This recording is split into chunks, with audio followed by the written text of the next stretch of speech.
guys, today I'm doing a review of this Allen's Tuscan white bean and kale. I got this at Costco. It came in like a 12 pack or 6 pack, can't remember what it was.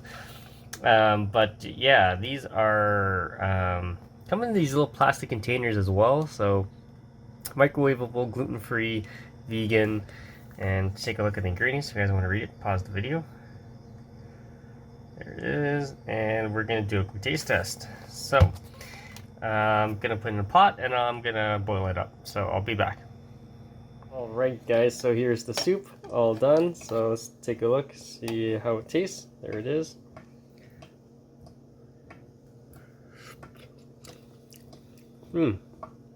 Okay, so it tastes like it has a lot of like it has the herbs in there. It has the it has like sort of ginger in there, sort of ginger taste in there, but it doesn't have any seasoning. So, like seasoning in the way of salt. I guess you know, you can always add your own salt, but yeah, needs a little bit of salt.